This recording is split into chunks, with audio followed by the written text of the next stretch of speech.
আজকে 4-5 দিন হয়ে গেছে ধান কিনতেছি আমার বড় ভাইয়ের লিগে, ঠিক আছে? তো দালাল ভাই এলাকার মধ্যে ধান কিনতেছে, হ্যাঁ। তো সবাই দোয়া করবেন। আজকে 5-6 দিন ধরে অনেক কষ্ট করতে, তাই ভিডিও দিতে পারতেছি না, তাই সবাই মনে কষ্ট নিবেন না। আমার ফ্যান ফলোয়ার যারা আছেন সবাইকে অসংখ্য ধন্যবাদ। আসেন আপনাদেরকে দেখাই যে ধান কিনতেছি, এবং কি ধান আজকে শুকাইছি প্রায় 100 মনের মতন, হ্যাঁ। তো আসেন দেখাই আপনাদেরকে।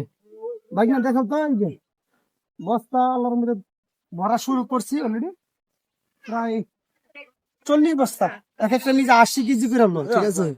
বস্তা ভরতে ভরতে ভরতে এখন এদিকে নিতে হবে প্রায় 80 কেজি। আর যারা প্রবাসী থাকেন, বিশেষ করে ধান কাটার সময় আসবেন না, অনেক কষ্ট, ধান কাটাটা অনেক কষ্ট। তো প্রবাসে যারা থাকেন কামলা দিয়ে ধানটা কাটাবেন, খুব ভালো পাবেন, ঠিক আছে?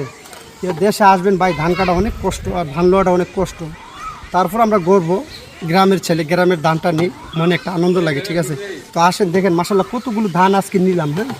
দেখেন ওই যে বস্তাটা দেখতেছেন, আজকে সারাদিন প্রায় 100 মণ ধান আলহামদুলিল্লাহ আমরা শুকাইছি।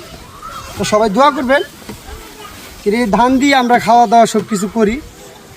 তো ভিডিওটা ভালো লাগলে শেয়ার করে দিবেন। আজকের অনেক পরিশ্রম হয়ে গেছে, তাই কথা বলতে অনেক সমস্যা হইতেছে, ঠিক আছে?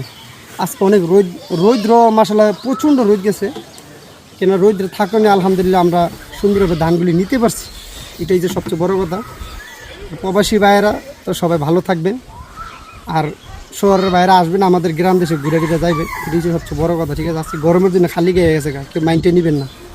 তো সবাই ভালো থাকবেন, আল্লাহ হাফেজ।